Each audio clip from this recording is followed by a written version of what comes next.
Good morning.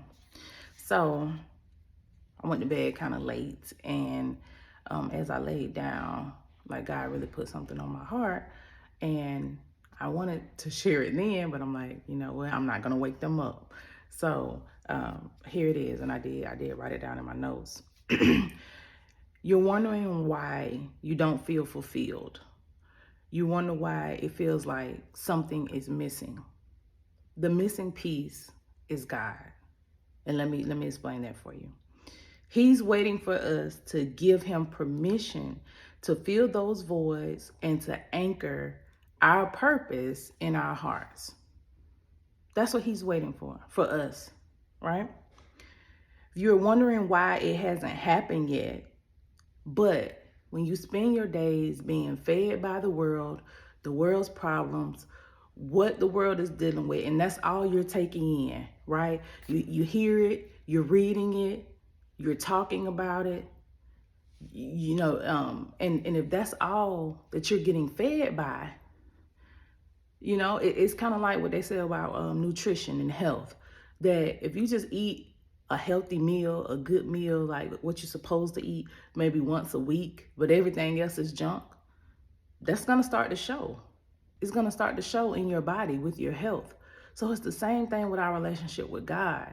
If you want the genetic makeup of your spirit and who you are as a person to reflect God, to reflect God's glory and God's purpose for your life, you have to be fed everything that has to do with him.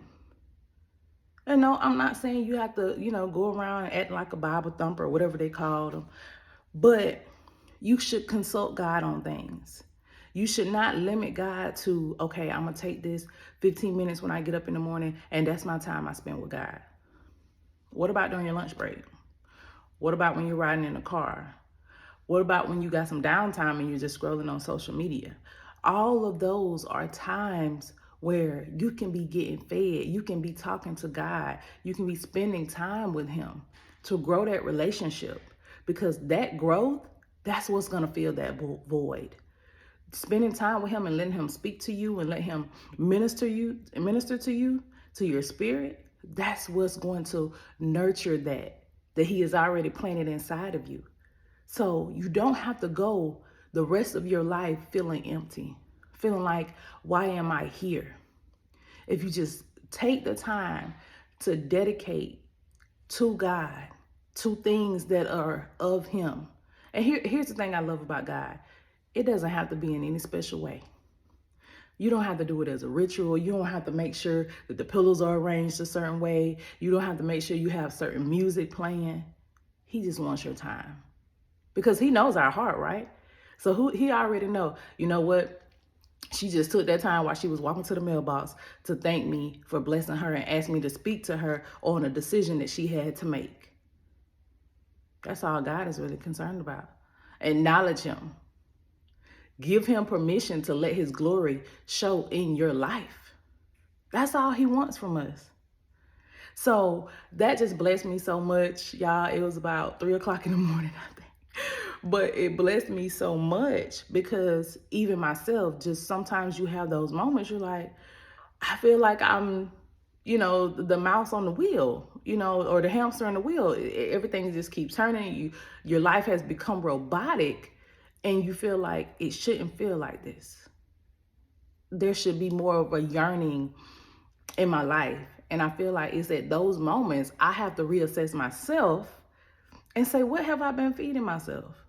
Because if you spend all your free time scrolling and all you're seeing is people getting arrested and people dealing with their problems and people struggling to do this and struggling to do that, and I'm not saying you don't have to be in touch, but what you do have to understand, no matter how strong of a person that you feel like you are, those things start to affect you.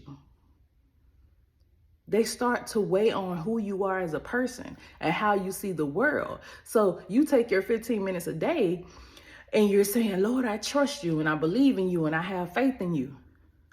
But then you take an hour or 4 hours a day scrolling social media, looking at what other people's outcome was, right? And now all of a sudden your faith is wavering. You don't feel the same way that you felt before. So that's why we have to continually renew our mind, spend that time with God. Post you some scriptures up. I used to get these little cards and stuff from the Bible store that had like scriptures on them, certain topics and stuff. Put them in certain places throughout your house. Even on my phone, my screensaver, I have certain pages that have scriptures or devotionals that really touched my heart, that was something I really wanted to internalize. So we have to put in the effort. Okay. It's not something where it has to be, like planned out and thought out. God is not like that. He just wants your time. That's what he wants. And the more time you spend listening, reading, speaking about him and his glory, then that is when that emptiness just fills up with the right kind of thing, right? And you're then able to go about your day, go about your life. And every time you spend that time with him, you get a little bit more of what you need, a little bit more of what you need. Because there's nothing better than that kind of clarity. When you know with your heart of hearts that what you're doing and what you were put here to do and what God planted in your heart, when you know what that thing is, when you know how you're supposed to navigate that thing, that's one of the best things. And I feel like it's a trick of the enemy to have us walking around feeling depleted, feeling hopeless, right? Because we know what happens when those feelings and emotions start to come in. And I have a whole nother spill on emotions. We're definitely going to tear into those things a little bit. But definitely, so what should be on our heart today is that if you're wondering why that thing hasn't happened for you yet, if you're wondering why that emptiness is there, replace just 2 or 3 things you're doing a day that are just frivolous. Replace those things with a moment with God, right? Because all of us have those things that we do every day that it doesn't matter what else is going on. We're going to do them. We're going to get on social media. We're going to eat breakfast if you're breakfast people. You're going to eat lunch. You're going to go for your daily walk. It needs to be the same way with the time we spend with God. But we don't have to limit him. Because here's the thing. If you go on a daily walk outside, you always need some outside, right? So if it's raining, you can't do that. But the one thing about God, it could be raining, snowing, sleeting, hailing. He is still there. He is still listening. And he's ready for us to come and sit and listen and pour in to him the faith and belief we have in him so he can pour into us. So I hope that blessed someone today the way that it blessed me 3 o'clock this morning. And you guys have a good rest of the day.